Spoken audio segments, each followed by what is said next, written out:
Welcome, everybody, in the Movie Guys verse.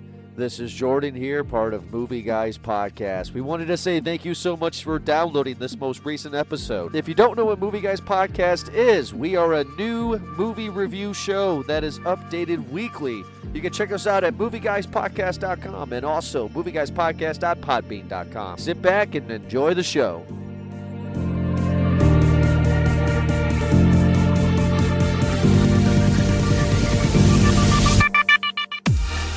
Hello, everybody, and welcome to another awesome episode of Movie Guys Podcast. And tonight we're talking about the Netflix film I.O., a sci-fi drama?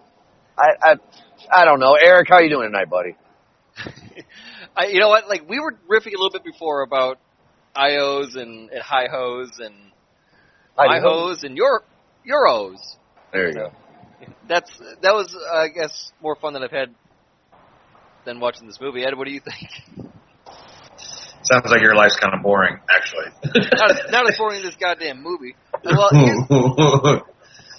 Well, okay, we're getting into it because this. Yeah, let's just jump right into it because let's be honest. The best part about this movie was the fact that it ended. Yeah, hour and a half. It was like, yeah. All right, let's get this over with. I had thought it would have potential because I like me a sci-fi, and it seemed like the I was about to say staff. It seemed like the staff of this movie was well equipped, but oh well, it was something quite different. Okay, the big question here, and I just need to know, everyone. Before I know. I'm jumping ahead because we should probably give a description of the movie and who's in it and what's it about and everything like that. But do you guys think, like, is this the chick, Margaret Qualley, who's Andy McDowell's daughter, right? Yeah. Do you think, is she a bad actress or was this character just shit? Both. So let's have I answer this question let's get right into it like we were saying. We're going to spoil the shit out of this. And this is going to be different from our normal reviews because I think we all three are going to agree. But it could be an interesting fight. I think she's a bad actress. And I think that the character was written poorly because she has no arc. Okay, what's this movie about, Jordan? Well, this movie is basically about this 18, 20-year-old girl named Sam who lives in a dystopian future that is not named of the year. And the Earth has taken over civilization. There's only maybe a few humans left on Earth. And there is this cloud of radiation that if you are exposed to it, you are dead. We don't know how quick you are dead. We don't know if you die instantly, but you are dead if you are exposed. Because of all this, the humans battle to escape the Earth, and they are now on an orbiting space station going to live in a new Earth colony called I.O. to repopulate civilization. And the end of the movie is there are a few rockets left on Earth that are going to do their final descent into space to go to I.O., and she has to struggle with if she wants to leave Earth or go to space to I.O. It's the colony above the moon, yes. I.O. Yes, it's above the moon I.O., which is a Jupiter moon. I will just give you one correction there because as I'm reading a lot of these reviews on IMDb, a lot of people seem to be doing a fantastic job at fact-checking the science in this movie. There's a lot. Yeah, there's a lot. Yeah, it's definitely not too difficult to do that. So just to jump in real quick, I don't think that she's a terrible actress. Did you guys, actually, Eric, I know you did because you're the one who turned me on to it. Did you ever see the Death Note movie? Oh, yeah, the live-action one. Yeah, she was in it, and she was good. She was also, and I've not finished the series, but she's also in the Leftover series, which, forget about the background and what that show is about. She's not bad in it.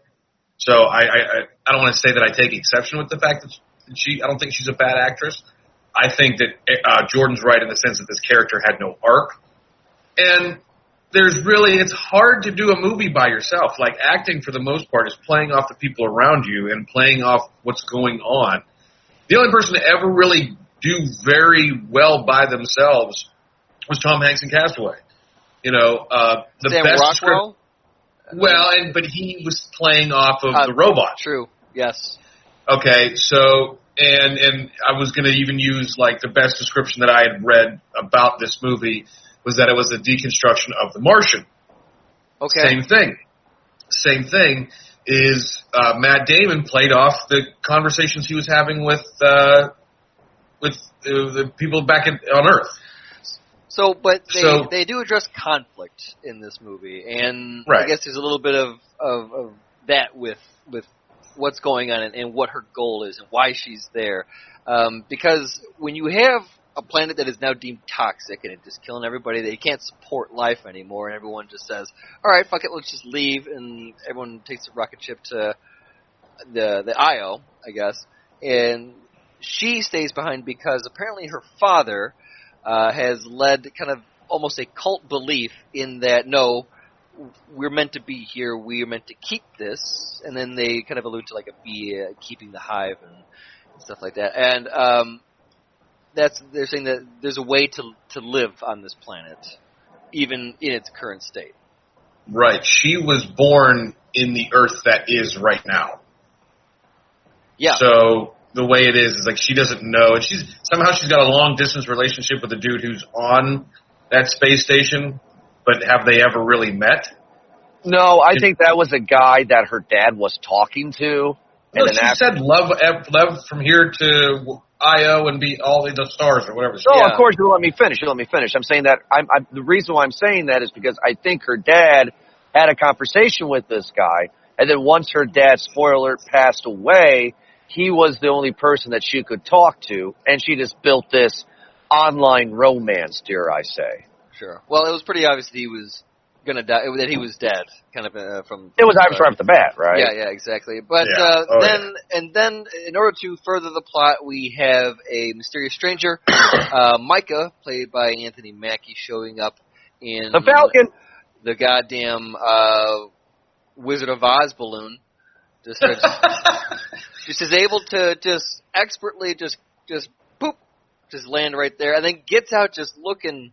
You know what I mean? Just like a spaceman, just like, all right, I fucking just landed that hot air balloon in your front lawn. Take me to your dad. I was like, that's a baller-ass move. I've seen people walk away from explosions that don't look as cool as this. Dude just lands a hot air balloon where he wanted. First try, on a mountain. Yep. Don't even ask questions. And it's definitely a drop the mic moment. All she could do is just stare. That's basically a lot of the movie, if her just kind of... Staring. Yeah, because I can't say reacting. No. Because it was just kind of staring. Yeah. Until she got broken up with and said, you have to take me now. We'll talk about that. If you want to talk about it now, since we're jumbling all around, we go ahead. I think we're going kind of in order here. Like, let's get on the planet, something about her dad, and they believe that they're supposed to be on there, and they're the last people there, and then suddenly Anthony Mackie shows up. Yeah, but before Anthony Mackie, I actually did like to see her life before Anthony Mackie showed up. I liked her hazmat suit that she made herself. I like the fact that she's discovering mosquito pools, that there is life somewhere. I also like when the camera pulls back and you actually get to see the disaster that has taken place. You don't get to see much of it. You don't know what city you're at, but I do like to see that. And I love the fact that she's on top of this hill or this mountain, and her backyard is the city landscape covered in the smog and this fog. Mm-hmm. Yeah. And I'm like, that's a scary image. I was watching my wife, and I was like, that's pretty creepy. And she goes, how's that creepy? It's this fog. And I was like, she knows this kills you. This killed her father. So every morning she wakes up, she looks at her backyard. There it fucking is. It will never go away. Yeah, this poison, you know? Yeah, it's right there. And there are other little subtleties that I did like about this movie. I will say that. The fact that they don't insult your intelligence at all when they have the lit fire on the outside of her house. Because that tells you whether or not it's safe, because as we know, certain gases make flames burn hotter, so they're hotter and higher. So you have that, and she looks at that every morning to see if if she can go outside and breathe. And they have certain other things that they can use to determine stuff. The fact that they don't ever necessarily tell you what happens, they just assume, even though I'm not necessarily smart enough to know the science behind how this would have happened or what gases these would be that would kill you. They don't insult you by trying to explain it. So, I did dig that, and that was a one thing that I enjoyed very much about this movie. So that was a complaint. Sorry, real quick, Jordan. There was a complaint online about the science of it. People saying that if that gas was some sort of reactant to different, like a flame or something like that, then her 4x4, her ATV, wouldn't be able to, because it's a combustible engine, so it would have a different reaction. We're assuming they do make electric ones now, so True. we're assuming. Yep. So we're assuming we got some loopholes. Yeah, we have no idea what year this is. I do also like the fact that they hint at the ending where we discover in a flashback that her and her dad went out to the radiation zone and they had their pet pig, and the pet pig survived and lived a happy, long life after being exposed to the radiation. But then Falcon shows up. Now, Falcon arrives in his hot air balloon a la Wizard of Oz, and he's there to see her dad, Dr. Warren. And she gives him a bullshit lie, which we all know. Like, oh, no, he's gone. He's on a trip. A good liar. Yeah, he's gone. He's on a trip. He'll be gone for a day or two. So she eventually gets into his bag, takes all of his shit out, and we find a gun with 6 bullets. So right there, it tells me that he's there to kill the doctor. Yeah. We find out after they sleep together, jumping ahead a little bit, that the reason why he's there, he doesn't tell her that he's there to kill the doctor.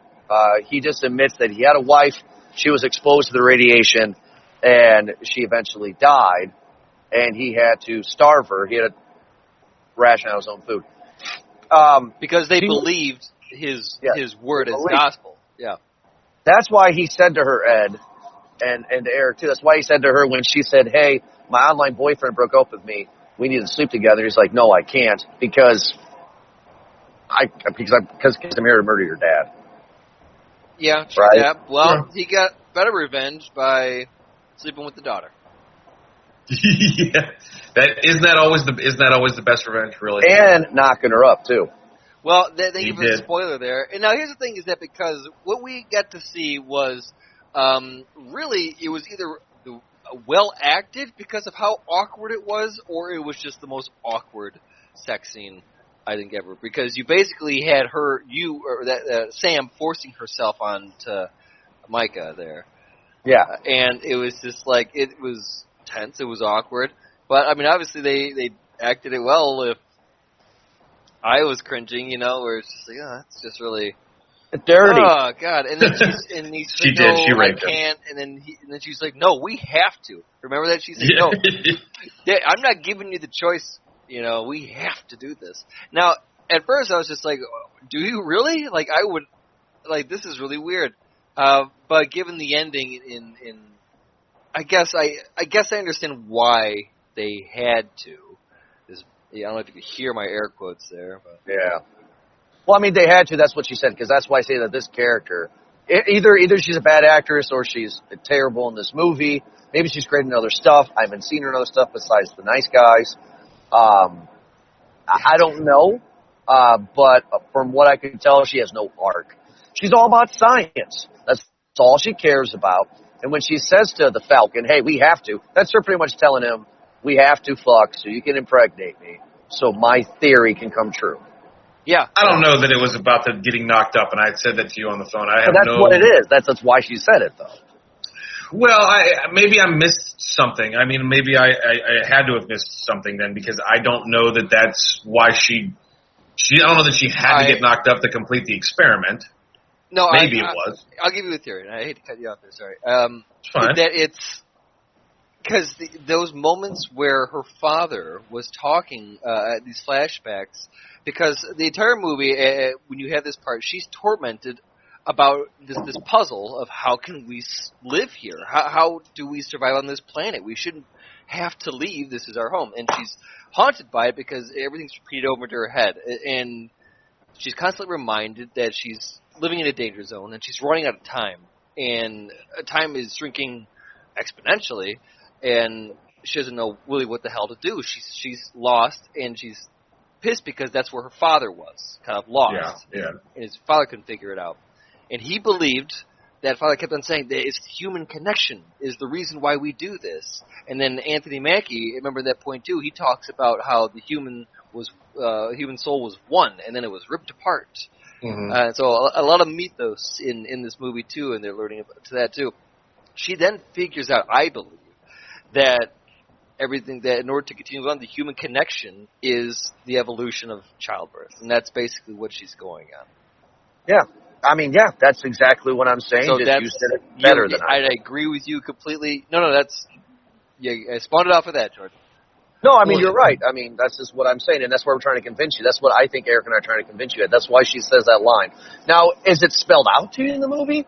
No. Eric has a lot of good points, but she says we have to because she has to complete this experiment. She has to get the connection. Well, Jordan, you had a good point when we talked in private, you and I, about this movie. I'd love for you to explain it to Eric when you had asked me a couple of questions about like this moment when he was saying he was a teacher and he's from before, but go ahead, you can do it better. You can explain it better than I can. Well, I don't like the age gap. I mean, like the Falcon, he's great, but this is a role for like Bruce Willis, maybe 5 years younger, because he said he wants to be a teacher. He was going to be a teacher, meaning the way I interpreted that line, that he was going into high school, kind of age, ready to go. She's, let's say, 18, and she's never known the earth but this. So how much older is this guy? 18 years? I mean, I don't know. I'm just saying, like, let's take from what his age actually looks like. He probably looks like, I don't know, late 30s, mid 40s, man. I don't know, somewhere around there. Let's say 40. Let's say 40 then, yeah. So yeah, he's let's 40. say 40. She's 18. Is that, does that make sense? 20 years? Why so not? in real life, he is 40.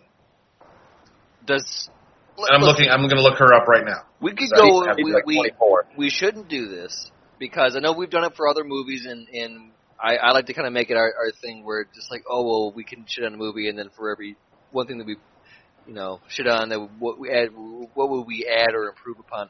There's a lot wrong with this movie, yes. and I mean not like in production or like in the shooting of it, but just like in logic and in science. There's a lot wrong, and we don't need to go into. So anything else that you're going to say, just excuse it because, like, you know what I mean. Like, I'll give you an example. I'll give you an example to back it up.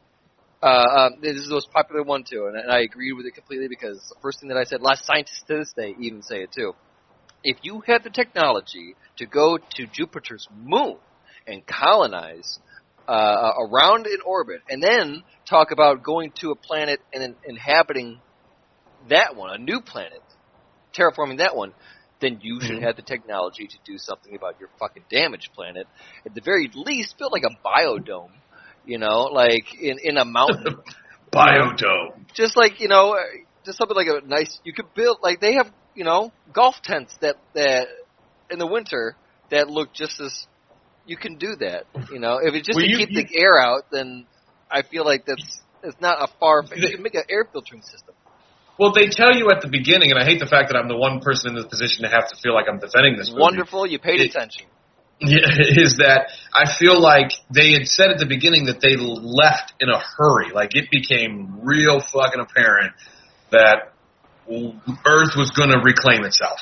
People were dying by the tens of thousands. And they had already been building this plan to go out to the space station, and they had to push it ahead. So they went and they just left. They didn't have time to build these things. And the few people that were not the best scientists, but the ones that were saying, I can fix this, we can fix this, I know how to do this, I can figure it out, they're the ones that stayed. So there were several that did stay, not just these, just the doctor who was her dad. So they did hurry up and get the hell out of there, and they're the ones that were behind were the ones that were saying that I can fix it. So they would not have wanted to live necessarily in like a biodome type thing. That's why they built greenhouses in the mountains. And she does say with a line later in the movie.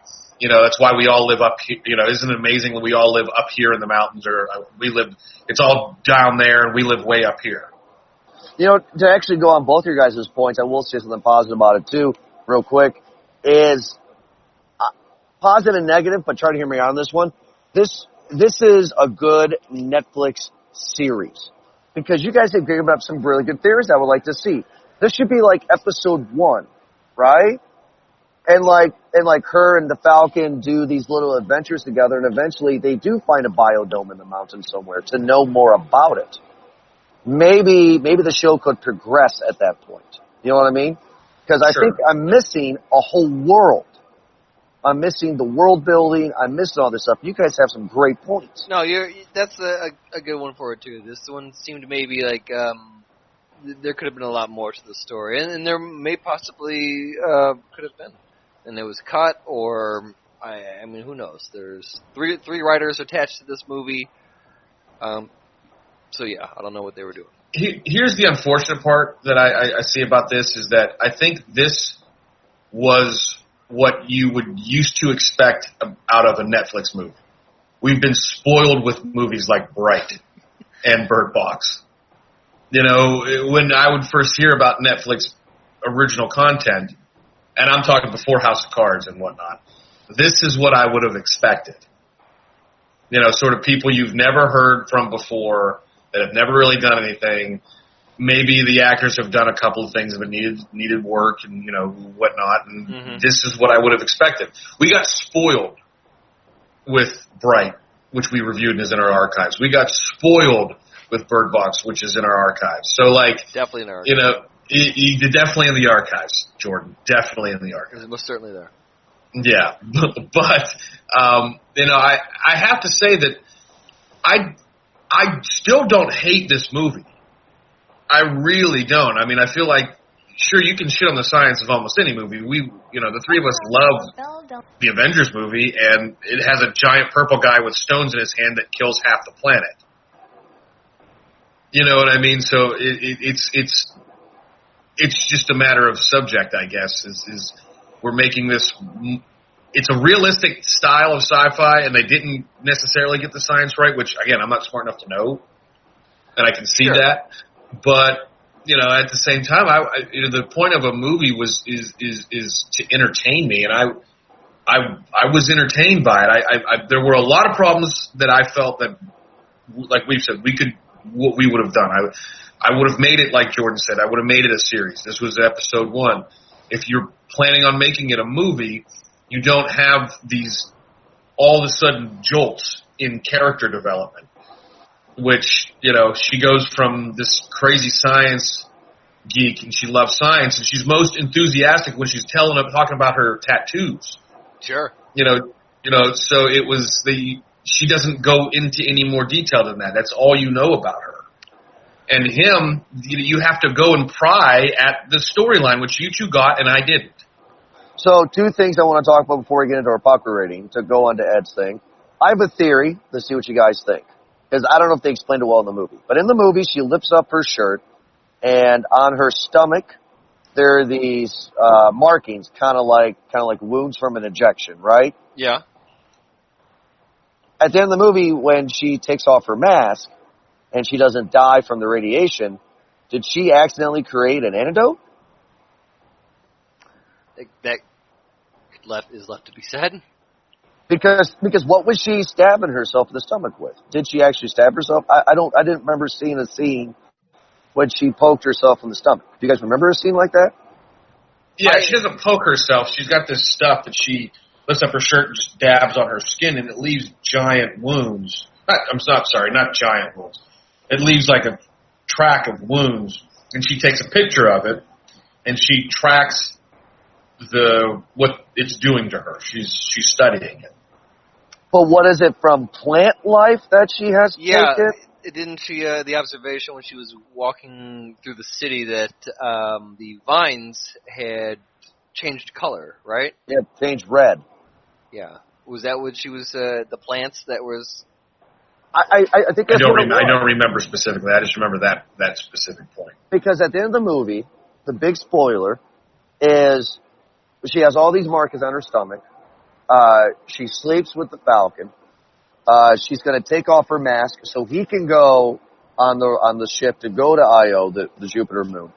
But she decides to stay here. And then the movie jumps ahead 10 years, and she's on a beach covered in fog with, I would say, a 5-year-old kid. Sure. So, was it 10 years or 5? Or is it 5 years?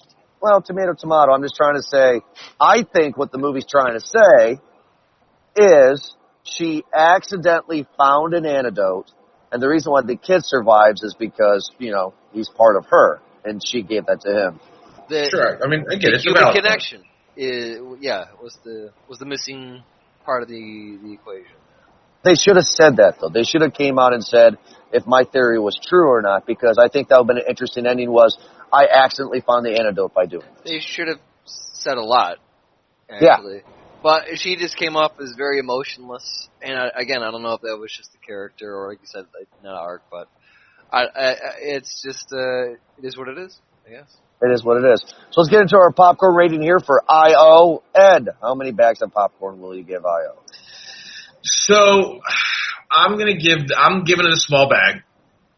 I can see a lot of issues that we've all brought up with it, but I was still entertained. I didn't, there's almost no interaction between the actress, except for the last half an hour of the movie, 40 minutes of the movie, which is, I guess, half of it, the second half of it, and the interaction between the two of them just doesn't make sense.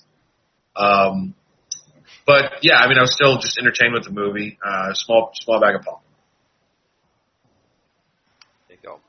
All right, and Eric, what will be your popcorn rating for I.O.? Yeah, I guess a small bag. I don't know. It's like I'm cool with not really watching this ever again. The world was there. I mean, I felt like they didn't. Here's the thing. I'll give it to its credit. Is that I didn't get a lot of answers because they didn't really ask a whole lot of questions, and that's fine because it just kind of left it to whatever, So instead of answering stuff and giving it definite, they made it just kind of open so that it just allows that world to exist. And that's cool because you've established it and it's there, and I'm all for that. I thought that a few parts were a little corny, a little cheesy, and I don't know, the sometimes the acting just felt like, I don't know, forced. I didn't feel like there was not really good a flow or chemistry between these two. And I felt like that was just noticeable in this movie, honestly. But I don't know if that's just them and their acting, because I know that Anthony Mackie is a talented actor. I've not seen Margaret Qualley is her name, again, Andy McDowell's daughter, in much of anything else. I guess I saw her in Nice Guys, but she was fine for the most part, I guess. It would have been better, I think you're right, as like a miniseries where you could have explored a lot more of what was going on, rather than it just being this one-off of a person finding an antidote in the form of love, if that's a good way of putting it. Love conquers all, bro. Sure enough. But, I don't know, it's just, the movie was just meh. I mean, to be honest with you, if I'm being really, all parts were fine. The movie was just slow-paced and just meh. It just didn't really, it didn't fill you up. It left you wanting more, You ever eat something and you're just like, yeah, I'm still hungry, though, Yeah, that's not up to Taco Bell, though. That's why it's a small bag, because they eat a small bag and I'm like, yeah, but I'm still hungry, though. Yeah. I'm going to give this one a medium bag. I don't think it's terrible. I shit on it because a lot of it doesn't make sense, but this is my ballpark here. I like this kind of dry drama science fiction kind of film. I guess that's why I like 2001: Space Odyssey, right? I do have a lot of problems with the movie. I do not care for her as a character because there's no arc. The whole point of a movie is for you, the audience, to find at least one person to go behind and follow them through a journey, in which we did not get this journey. There was hardly any journey. The person that I was most interested in was the Falcon. I mean, the movie should have been about him more. So I thought it was interesting. Am I going to see it again? Probably not. But for those nerdy hard sci-fi fans out there like myself, this one's at least to give a watch and see what you think. It's not that long. It's an hour and a half. It's not like it's 3 hours. Thank God, because I couldn't sit through that. That was I think why it was easier to swallow is because it was an hour and a half. Yeah, it was easier because I started it and I was like, oh, it's an hour and a half. Okay, we're good. It's not a big deal. If 2 hours would have killed me, like Aquaman did. So, anyway, well, that brings us to our final review here for I.O. We hope everybody enjoyed it here. But we also hope everybody's going to enjoy our next week's episode because I know Eric's really excited about it. I am, and so is Ed. We're going to be reviewing Into the Spider-Verse. So I'm excited to see this one coming up here. Ed, I know you're excited. Yeah, I can't wait to pick apart all the flaws of that has everything to do with this movie. I'm talking the comic book. Because it's got every version. You don't like Miles? I cannot wait. And I'm not a purist by any means of Spider-Man. I'm not the most knowledgeable person, but from what I can gather, and I haven't done any research, I haven't read any troll fucking forums or anything like that. I just can't wait to use what little Spider-Man knowledge I do have to just eat this movie alive. Well, we also hope that you enjoy eating another movie alive with coming out in a few weeks. We're going to watch The House That Jack Built, which is a very interesting movie, and I can't wait to review that. So thank you so much, everybody, for listening to this episode of Movie Guys Podcast. And like always, you can find us on iTunes and Spotify and iHeartRadio. Search for Movie Guys Podcast. And on Twitter, on Facebook, search for Movie Guys Podcast. Thank you so much for listening, and we'll be back next week for another awesome episode. Have a good night.